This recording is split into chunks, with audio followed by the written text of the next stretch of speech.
Good evening. This is my reading response for political and social classics. This week we were asked to read Aristotle's Politics, books 3 through 5, and this writing is a philosophical and political treatise which is written by the student of Plato, Aristotle. This work is really part of his broader ethical work called closely connected to his, if I can say the word right, Nicomachean ethics. Its purpose is to examine how political governments, communities are formed, governed, sustained, and what makes a government just and unjust. This focus on books 3 through 5, or 3 is really what makes a citizen, what makes someone a citizen of a nation, what is a constitution, what does justice look like in practical political application. Book 4 is basically classification and comparison of different constitutions like monarchy, aristocracy, polity, tyranny, oligarchy, democracy. All of those is comparing and contrasting and defining them. Book 5 is basically about causes of political change, instability, revolution, and how regimes are preserved or destroyed. How does a nation run in the long run? He writes very analytically, he's very systematic, and he uses a lot of evidence. So he draws some real constitutions and real examples, not just myths or examples.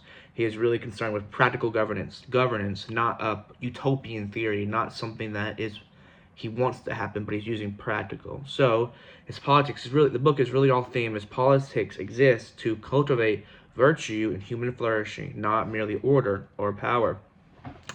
So to ask what kind of questions he's asking what is justice in government, who should rule, what makes a political system legitimate, and why do governments fail?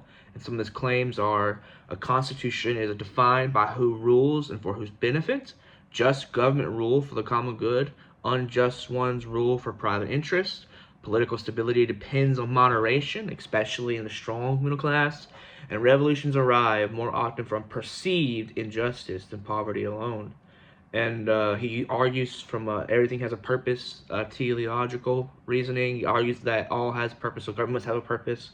Like I just said before, he appeals to historical examples and observations of different type of constitutions, different type of governments, and he also compares, like I said, existing regimes rather than imagining ideal ones. So he blends this idea of ethical theory with political realism.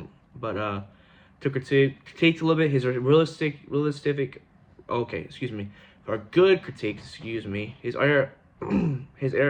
Aristotle understands that politics involves power, ambition, and conflict, and all that's going. There has to be power, there has to be conflict, there has to be ambition. He doesn't ignore that.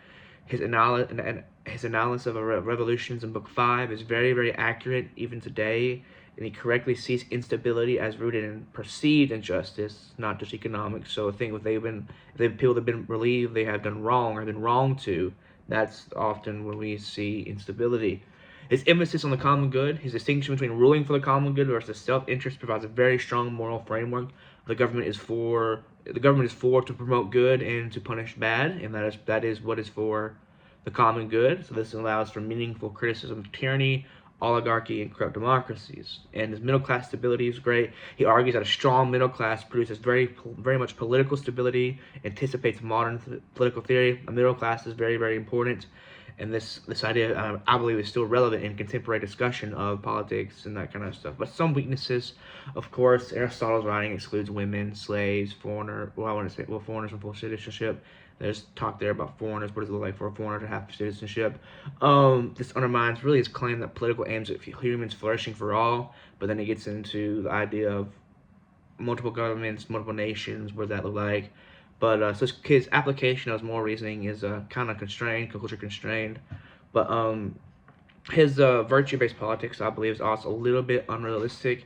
He assumes rulers can be morally trained to govern justly, so he underestimates man's nature, underestimates the corrupting effect of power, and there's no clear mechanism to restrain rulers who fail to be virtuous. But no, and of course, he doesn't really have a moral standard. Justice is defined by function and purpose, pragmatism, not by an external, independent moral authority. So this leaves morality dependent on our human reasoning, which can very much fail and be manipulated. So Aristotle excels at diagnosing the problems politics has, but he struggles to guarantee moral accountability. His systems explain how government works, but not why rulers must obey justice beyond social stability. So my questions are, If justice is defined by the common good, who ultimately decides what the common good is especially in deeply divided societies? And secondly, can Aristotle's emphasis on virtue-based leadership realistically restrain power without external moral or legal authority? That's my reading response for this week. Thank you.